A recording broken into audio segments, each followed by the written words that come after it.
We used to just drive around and go up toward a home, and then we used to do some of the scavenger hunts with picking up some of the kids.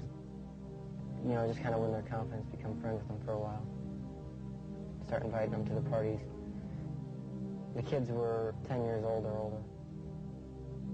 In 1986, King's plundering of Boys Town was reported by staff to its chief executive, Father Val Peter. Subsequent testimony proves that he carried out his own investigation, but that King's victims refused to talk to him. Monsignor Hupp now blames himself for Boys Town's association with Larry King.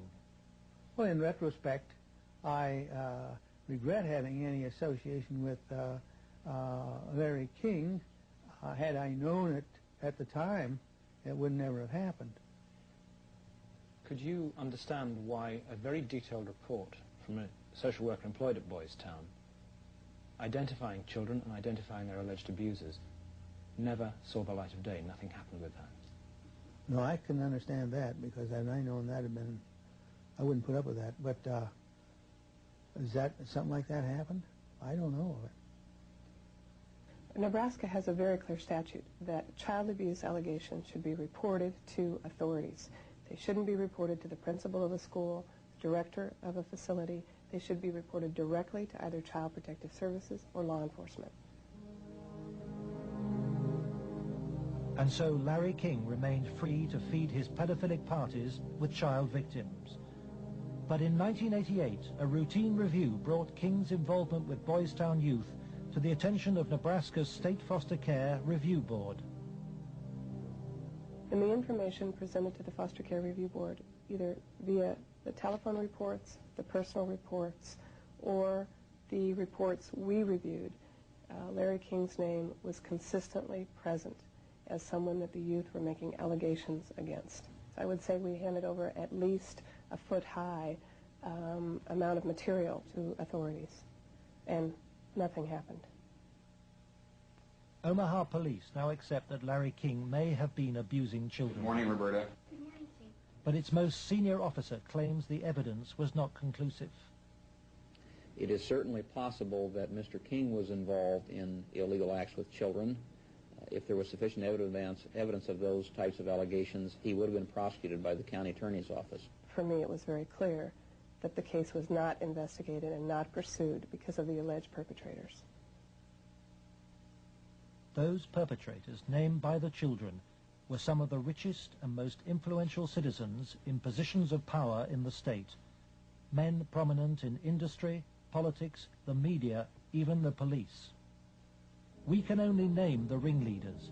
Besides Larry King, they were department store millionaire Alan Baer and the celebrity columnist of Omaha's only newspaper, the World Herald, Peter Citron.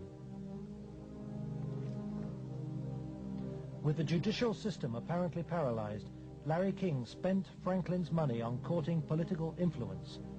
$10 million went on jewelry, flowers, and private planes. He cultivated contacts in the inner circles of Ronald Reagan's White House.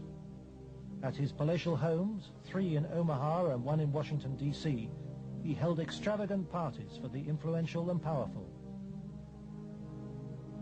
His lavish spending bought him a protected life. Larry King was constantly heralded, cheered, applauded in the news media as the great businessman that's helping the poor people, the black community of Omaha. But King's extravagance attracted the attention of the Internal Revenue Service. As a result, on April the 11th, 1988, the Franklin Credit Union was raided and closed by the FBI.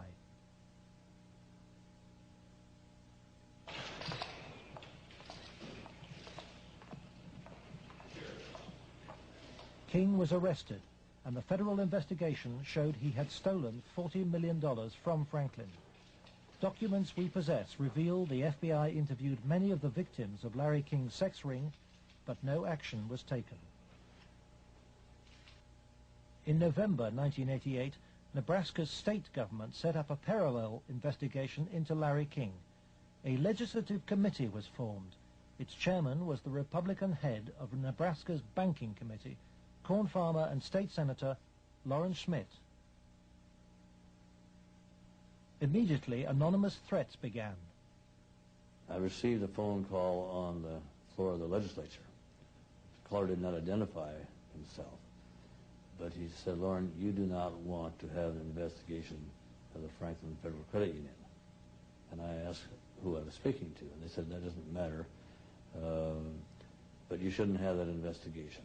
And I said, "Well, why not?" He said, "It will reach to the highest levels of the Republican Party, and we're both good Republicans." Undeterred, the committee began their investigations, and the money trail led quickly to the original allegations of child abuse. Carolyn Stitt was one of the first to testify. The night before we testified before the legislative committee, I did receive a phone call at home that said, "If you speak, you won't live to regret it." To protect the inquiry, Schmidt's committee hired special legal counsel and full-time professional investigators Gary Caradori and Karen Ormiston. I said, "We do not want you to bring to the committee rumors, innuendos, nothing that cannot be backed up with facts." I said, "Bring to the committee that which we can take to a prosecutor." The investigators found new victims of King's pedophile network, many on the streets of Omaha. The picture they built up was of a large ring of rich and powerful pedophiles, many named the same men as those involved with the Boys Town cases 3 years earlier. They were telling us about prominent people in Omaha and elsewhere that were abusing children at parties. The prominent citizens' names that originally came up were of concern to me because I knew many of those individuals, and I, very frankly, was shocked to have those names show up on the list. To provide the committee with hard evidence, the investigators recorded their new witnesses on videotape. Paul Bonassi had been the victim of abuse since he was 8. He was present at many of Larry King's sex parties. Caradori traced him to the county jail. He had been convicted of fondling his young cousin. Who were some of these people that would come to these parties? Larry King, Peter Citron, he didn't seem like he wasn't like other people. Media personality Peter Citron procured some of his victims from Boys Town.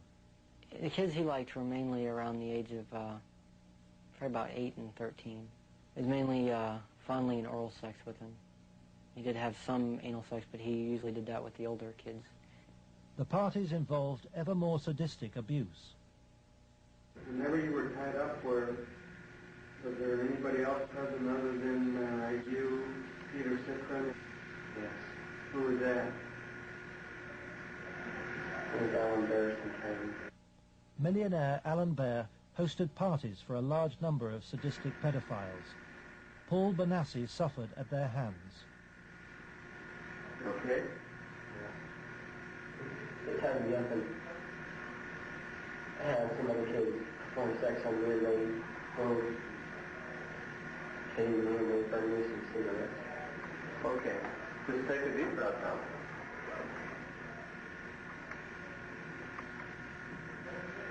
And across the Troy Bonner. Troy Bonner would tie you up? He was there. Troy Bonner was found by the investigators and his videotape testimony taken under oath. I was shocked when I walked in. There was a kid, I would say about 15 years old, out in the middle of the room. One guy was standing in front of him. He was bent over, and the other guy was like reaching under him, playing with his nipples, while a guy whom Jeff told me was a police officer shoving beads up his rectum. The police officer was shoving beads up his rectum? Yes. Bonner named Alan Bear as the man who introduced him to the sex parties. Alan Bear was a sick fuck. Didn't care, wanted sex, nasty, I don't even know if you can call it sex. Everything, I mean, from just, you know, touching to fruit, squash, you know, huge squash, you know, that big around, you know, stuck into you, into your ass, you know. Heat things, hot things, you know, poked at you and stuck in you. But the center of the child sex ring was Larry King. Larry King was the same kind of sick fuck Alan Bear was, except Larry King was more violent, more sure of himself, you know.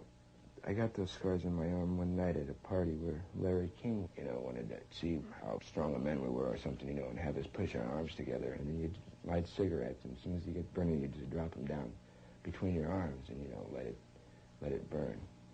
You know, and they made us stand there naked and touch each other while holding our arms together and burn cigarettes where, you know, it's on film someplace.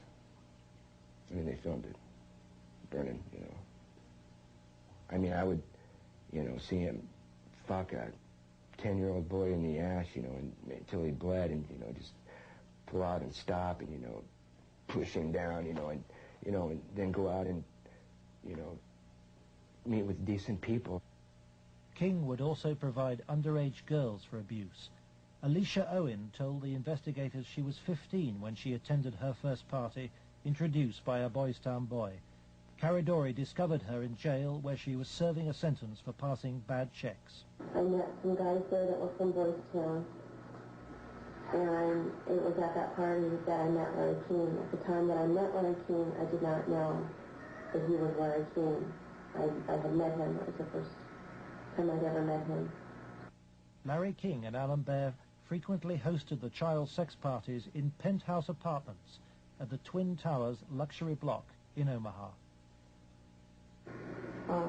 A lot of it was me handcuffed with my hands behind my head and my feet tied, and doing different things. What do you mean? Sometimes there'd be a guy straddling over my face.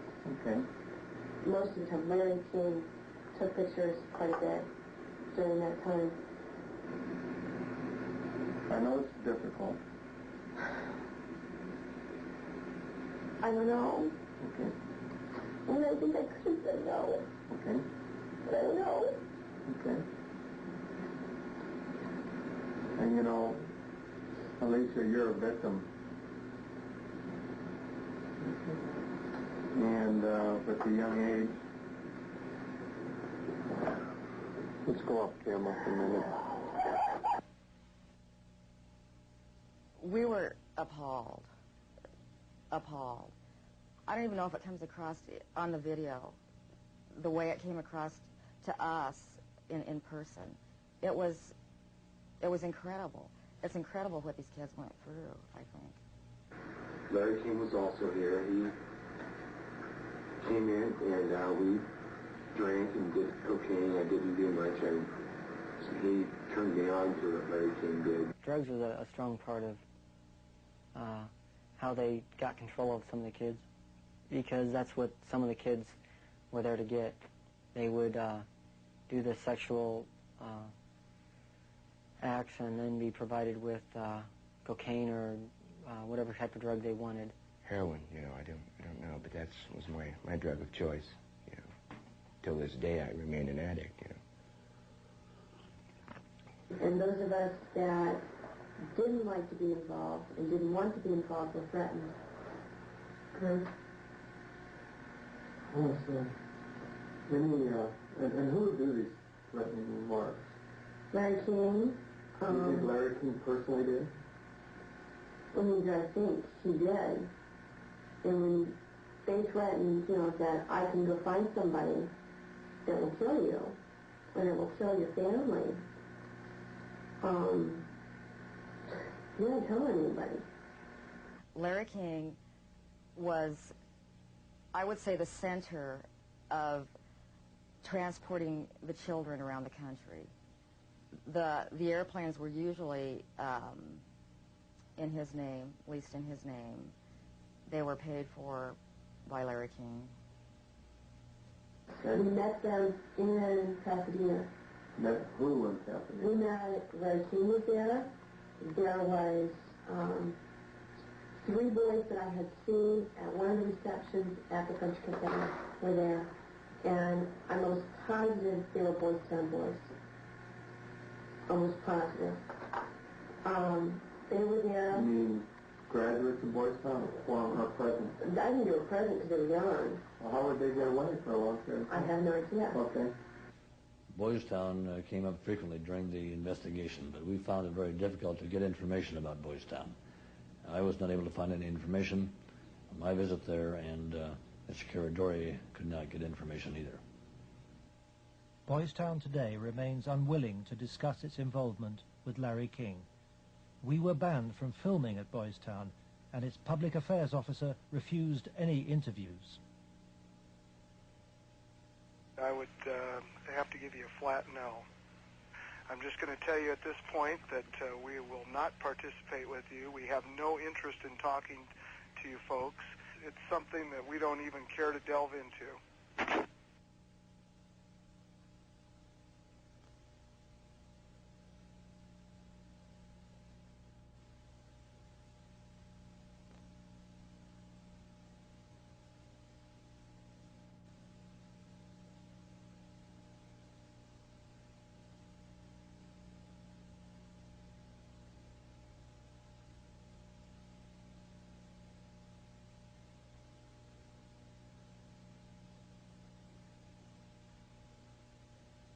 By the spring of 1990, the Nebraska State Committee was convinced by the evidence of an organized child abuse ring. Its chairman, Lawrence Schmidt, sought the advice of his lawyer, John DeCamp. On his advice, Schmidt turned over all the sworn evidence to the FBI. But immediately, the videotape testimony was leaked to a hostile local media. The media immediately started discrediting the witnesses. They were, the witnesses came across in the media, in the Omaha World-Herald, especially, as the criminals. The last 3 victim witnesses were demolished by the press, particularly the Omaha World-Herald. The paper never looked for information that would support any of the allegations. The whole purpose of the stories was to destroy any credibility that these youth may have.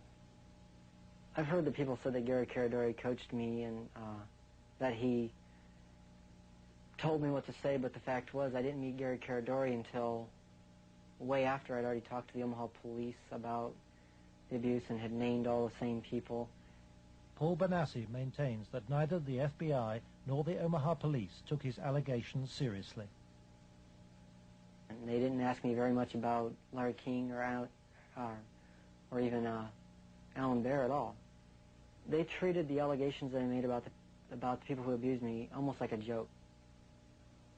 The stories were of such significance that the investigators first wanted to prove the accuracy of the stories. As they set about the investigation of the 3, initially 3 and then a 4th person who were telling the stories, as the investigation developed, it became obvious to the investigators that the information was not accurate, that in fact it was an entire conspiracy of allegations, none of which had any truth to them. I was very disappointed with the way the FBI and law enforcement treated the victims. They, in fact, turned them into the offenders, so to speak.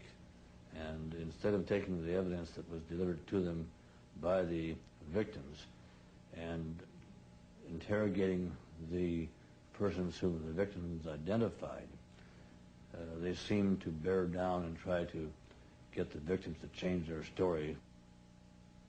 It seemed to the investigators that the establishment of Omaha was closing ranks. Then Troy Bonner was brought in for questioning by the FBI. The FBI's attitude was, just no, these kind of things don't happen. From the first interview when I went, and realized they don't believe a fucking thing I'm saying, they were just appalled, but I realized what that look in their eye was back then. It was fear. It was fear of it, I had witnessed,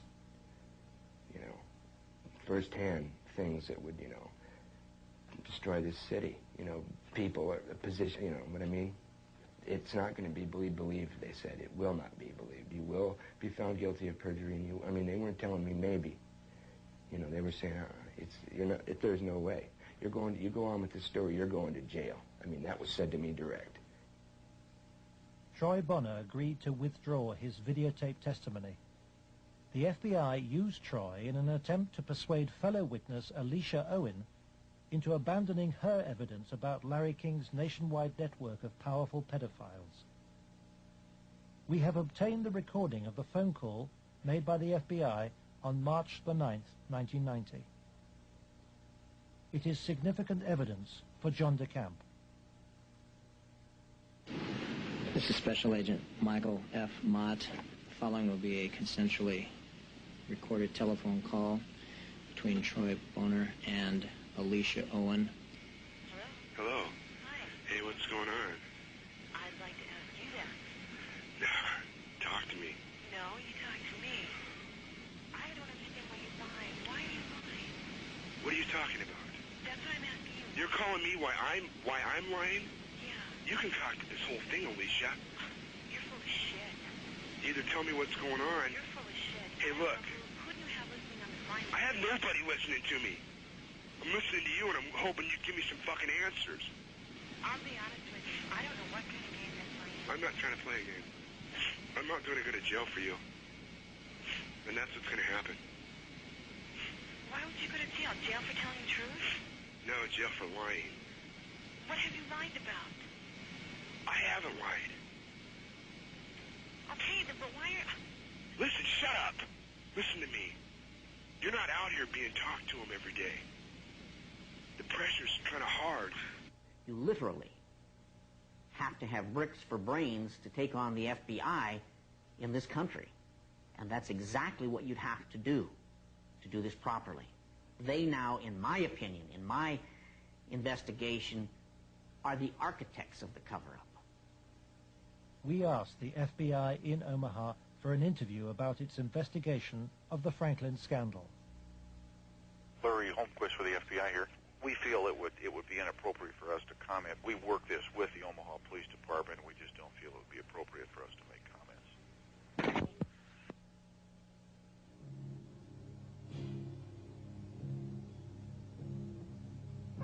As the investigators sought out new witnesses, they found themselves under constant threat.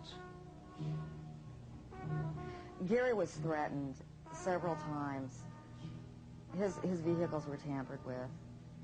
I would think whoever tampered with them, it was a scare tactic because it was so obvious that they were being tampered with. Gary it was one piece of evidence I know he got that he even said he got one step ahead of him this time. He told us about this book. It was like addresses, telephone numbers, names. He said if they knew he had it, they'd kill him. On July the 11th, 1990, Gary Caradori and his 8-year-old son AJ were flying home from Chicago in his light aircraft. They had watched the All-Star baseball game, and Caradori had been pursuing new leads. Investigators from the National Transportation Safety Board are in Harold Cameron's cornfield trying to determine what caused this private plane to crash, killing its 2 occupants. The bodies of Gary Caradori and 8-year-old AJ were found in the wreckage. National Transportation Safety Board investigators say wreckage from the crash is apparently strewn over a 3/4 to 1 mile long stretch in this field. The fact that the wreckage is scattered over a large area certainly demonstrates that it did break up in flight. The exact mechanism of breakup yet is still unknown. The federal investigation was never able to discover what tore the plane apart. There are things missing from the plane. His briefcase is missing. I think the plane was sabotaged. There's no doubt in my mind. Within 24 hours of the tragedy, all Caradori's records were impounded by the FBI. Gary's widow, Sandy, is still unable to come to terms with her loss. As a mother, I don't want to ever think that somebody murdered my child. let alone my husband. But I think if you'd ever talk to any parent, be it mother or father, who's ever lost a child, I mean, the worst thing that you can think of is that somebody would want to murder a child. I really feel that somebody killed my brother. And inside me, I know that somebody killed my brother. If somebody could help us out somewhere, somebody knows something. And may God help those who did that to him and his family. The effect of Gary's crash on the investigation, I think, in effect, put an end to anybody else coming forward. There are many victims. We knew of more. There are more. They're still out there. They're afraid to come forward. That's when I was finished, because I figured out if they murdered Gary and his son, there was nothing that would stop them. There was no piece of paper. There was nothing we could come up with that was going to get anything done.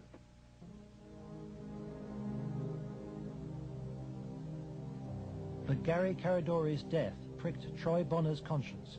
He promised Sandy that he would tell Senator Schmidt's committee about the FBI's pressure which led him to lie. I set the record straight. I was, going to do it. And would, the truth would come out, and somebody would be held accountable for his death. And then at the funeral, I had seen, FBI guys, and they looked at me. I was supposed to meet Senator Labetz and Schmidt for lunch after the funeral. And, that's when I decided, I told my mom, we're not going to do the lunch. We're going to hightail it out of Lincoln now. Troy Bonner claims that pressure from the FBI and with the assistance of the county attorney's office in Omaha led him to swear a new statement claiming that he and Alicia Owen had concocted the entire child abuse story.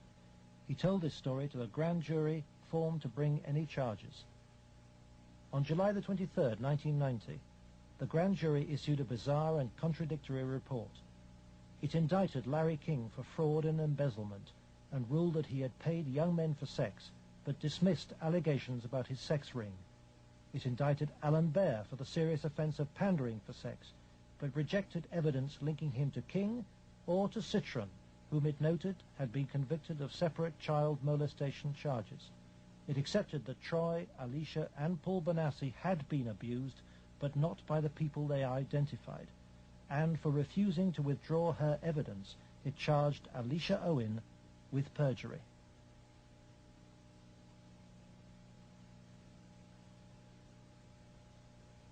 Lawrence Schmidt's legislative committee issued a report denouncing the grand jury. Schmidt acknowledges that the system failed both the victims and him. I had, I think, as distinguished a record as anyone could put together in 24 years. I was told that would be curtailed, and it was. I was told I'd have financial problems, and I did. The message was not lost on most politicians in Nebraska. I think the message that was delivered was, if any legislative committee ever tries to conduct a thorough investigation again, the same thing will happen.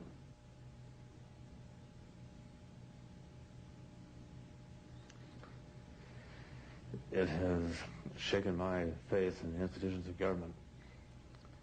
I used to be a firm believer that the system would work, and that people who did things wrong would be punished. And we discovered victims who claimed to have been abused and who the grand jury acknowledged had been abused. But they did not try to find out who had abused those individuals. Instead, they convicted Alicia Owen of perjury. Indefensible from my point of view.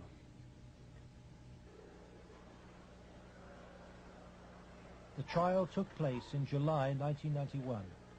Troy Bonner testified that the child abuse story had been an invention. As a result, Alicia Owen was sentenced to between 9 and 25 years in prison.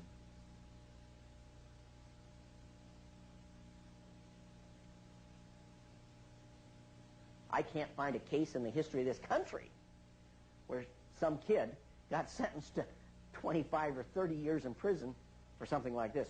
If you were going to pick a what I call a telesign, something that says something fishy about the whole thing, it was in the sentencing itself. For some reason, they had to send a signal to every kid who was a potential witness. My opinion again. A signal so loud and clear, if you dare to come forward, if you dare to talk, watch what happens. Alan Baer was fined $500 after pleading no contest to a reduced charge of aiding and abetting prostitution. Peter Citron served 2 years of a 3 to 8 year sentence. Thanks to Troy Bonner's lies, Larry King never faced child sex charges. For the $40 million fraud, he was given a 15-year sentence, 10 years less than Alicia Owen. I feel really sick. I should be taken out and shot for doing that. And if that was to happen, I would go willingly.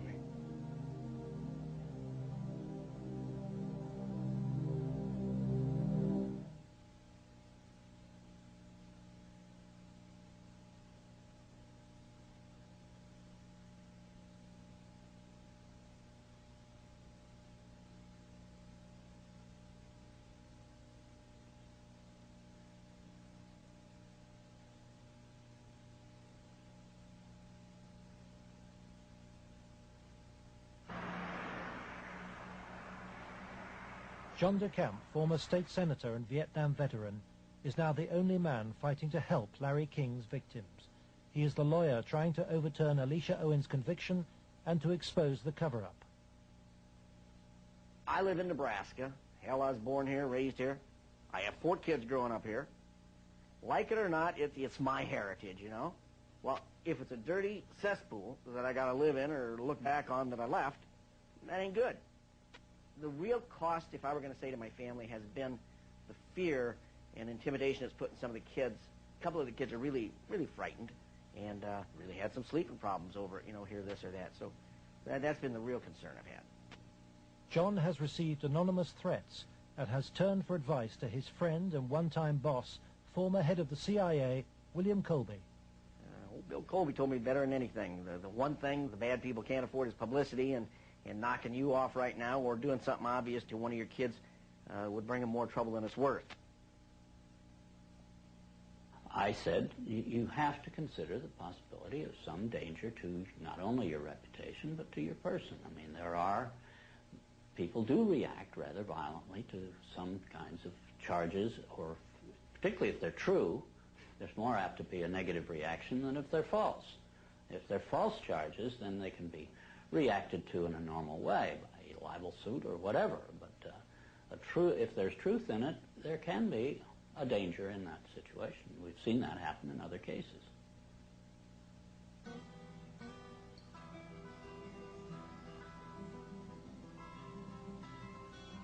John arranges to meet Troy Bonner, the young man he sees as the key to the cover-up. He's in great danger. The reason is he carries the secret, so to speak. He served his purpose for the FBI and others by committing the lies that put the seal on the cover-up. He knows that Troy's evidence will be crucial to Alicia Owen's case, and Troy wants to tell the truth, despite very real fears. My fears are that, I'm not going to be believed again. It's just, going to be a whole other kind of exploitation like it was last time. And afraid that that's going to happen, or, I might end up dead, or a loved one might end up dead. Troy has an overriding reason for putting the record straight. Maybe somebody has a better idea. I want this to go forward and have something done so that all those other kids who a lot worse things have happened to can come forward and see that action can be taken. You have to, if you want to protect yourself and your life and your family's life, both now and particularly in the future, is to use the institutions of government that have been set up to protect you and make them work. That means you go into federal court, you go after the people that have done this cover-up, and you expose it so there's no longer any percentage on their part in eliminating you because the secret's out. Yeah, that's why we're here today, to to let it out. John's advice to Troy to tell the truth in court puts him at risk of prosecution by the county attorney's office.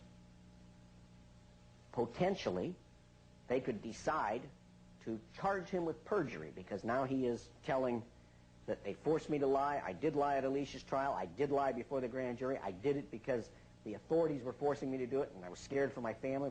Potentially, they could charge him with perjury this time. Troy's appearance in court will keep Alicia Owen out of prison. She's on bail while DeCamp appeals against her perjury conviction. As her hearing approaches, vital new evidence emerges.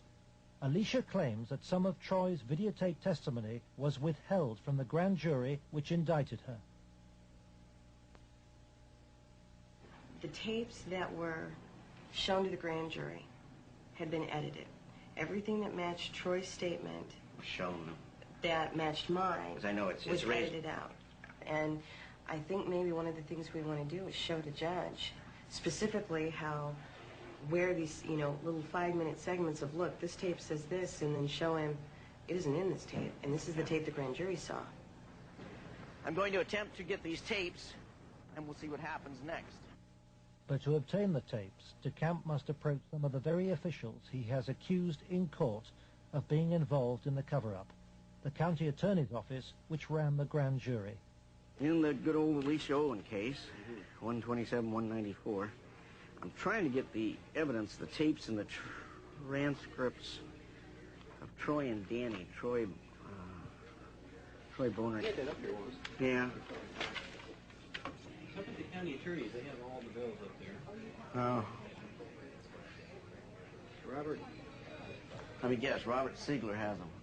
Robert Siegler is the prosecuting attorney trying to send Alicia Owen back to prison. After lengthy negotiations, DeCamp emerges with the tapes the grand jury never saw. I went with $4,000, about $4,000 in cocaine. Okay, and what airline? I flew out of In more than 2 hours of taped testimony, Troy details trips across America on behalf of Larry King and Alan Baer. Trips for drug deals and sex. It corroborates Alicia's evidence. Fort Worth, like an hour, and then a big plane from Dallas to Los Angeles. Did anybody go with you? Alicia Owen. For John DeCamp, this is the proof of the King sex ring for which he has been waiting. Here it is, so to speak, the smoking gun that they could go out and verify, the corroboration. In other words, the linkage to King that was denied. Cover-up. Organized, planned, deliberate cover-up. The courthouse, Wahoo, Nebraska. The hearing begins.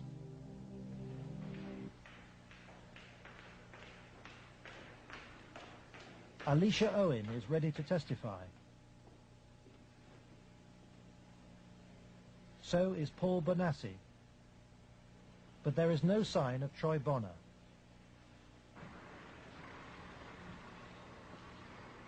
DeCamp discovers that Robert Siegler has sent the young man a subpoena. Fearing arrest for perjury, Troy has gone into hiding. DeCamp is without his most vital witness.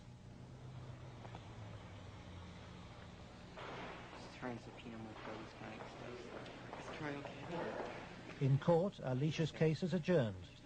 The county attorney's office begins to search for Troy Bonner, but County Attorney Siegler won't say why. To ask you whether you're about to charge Troy Bonner with perjury. Oh, no.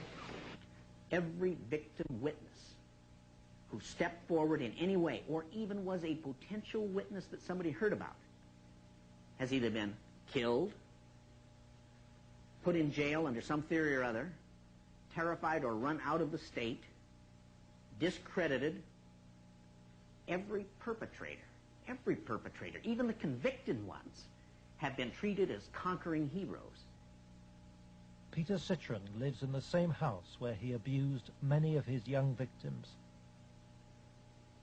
Alan Baer lives in the most exclusive part of Omaha. He recently bought a downtown shopping mall. Many of the other abusers named by the children have risen within Nebraska's state government and legal system and within the Republican Party. Obviously, the FBI was protecting something a lot more significant than a bunch of old pedophiles having improper relations with little boys. They were protecting something a lot more significant than a bunch of drug peddlers. They were protecting, in my opinion, they were protecting some very prominent politicians, some very powerful and wealthy individuals associated with those politicians and the political system, up to and including the highest political people in this entire country.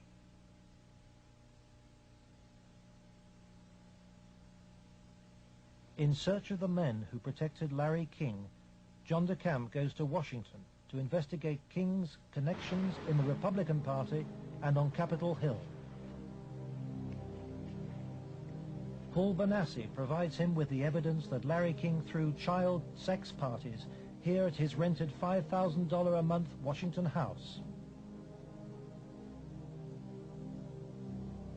I was about 14, about 1981. At first it was about 3 or 4 times the first year. After that it was about once a month. Some of the parties, when they started off, were straight political type parties with no sex. And then when some of the men had left, some of the politicians had left, the ones that had planned on engaging in some type of sexual activity, that would come after the party. Some of the kids would be held downstairs in some of the rooms where if they acted up or if they started freaking out because of the drugs that they were on, they'd put them in a room that they couldn't get out of, and they would lock them in. What kind of drugs? Anything you wanted: cocaine, heroin, speedballs. You're telling me those speed. things were at these parties where you had Larry King and prominent politicians? Yes. Were they readily available to anybody at the party? At the after parties, they were readily available for anybody. Beforehand, they did it more upstairs than they did anywhere else. It was kind of in the back rooms. Were any attempts ever made that you know of to expose this situation? As far as I know, nothing's ever been done, and most of the people that were in there had already been, I guess you could say, compromised. King's partner was Washington lobbyist Craig Spence.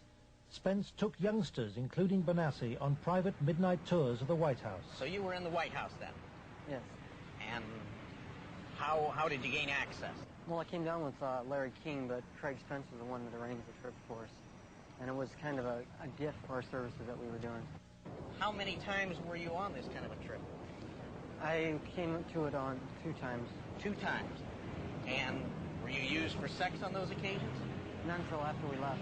After you left the White House? Yeah. What time of night? It was usually around midnight.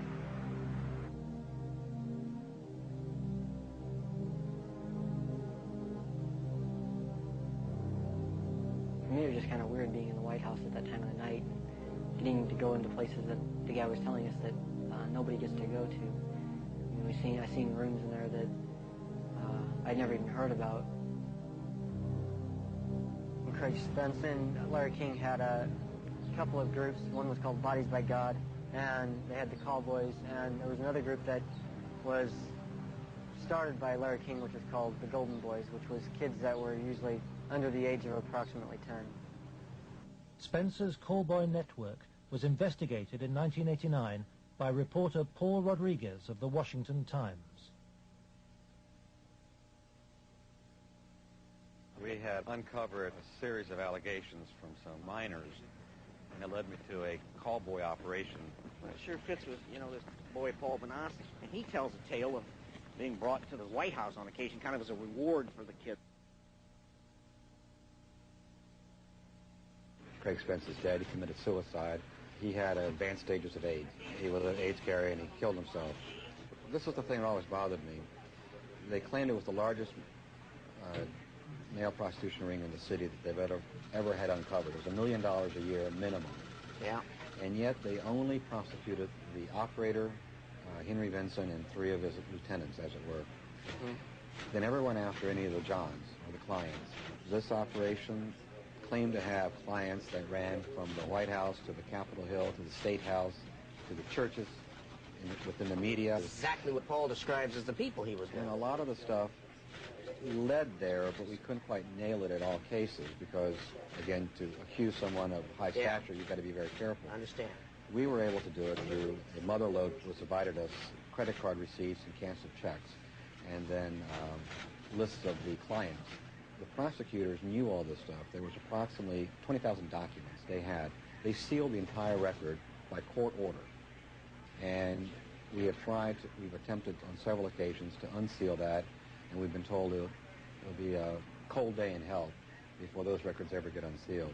And it makes me wonder what's in those records. Yeah.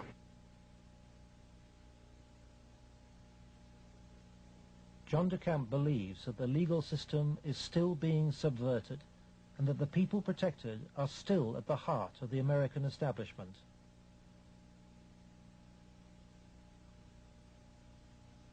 He hopes that this program will expose a serious miscarriage of justice, but the opposition is formidable. It's beyond belief that arguably the most powerful person in the world, the President of the United States, in the form of Richard Nixon, could not prevent the investigation of Watergate, or that President Reagan could not prevent the investigation of Iran-Contra. And yet somehow this group of unnamed, unknown, anonymous individuals in Omaha, Nebraska have such power they can control and protect all of these people from being investigated. Those allegations are ridiculous. Well, first of all, Nixon did cover up Watergate, number one. Bush did cover up Iran-Contra, at least officially. And Omaha has successfully covered up this situation. In each case, it was the press that exposed the problem. It wasn't institutions of government. They had been corrupted. They had been compromised. They were the ones doing the cover-up. The Attorney General is now involved. DeCamp's evidence has been passed by William Colby to a senior lawyer in the Justice Department. He did say that the Attorney General's office would be very sensitive to any charges of abuse of children, that this was a matter of considerable priority to the department, that this sort of thing not take place, and that they would assign an officer to look into the case. For John DeCamp, the story of Larry King's corrupt empire holds a dire warning for all America. If you can control about 3 or 4 key elements, you can totally own a state. You can make right wrong. You can make truth falsehood, falsehood truth. If you control the media, if you control the Justice Department, if you control the police, you own the system.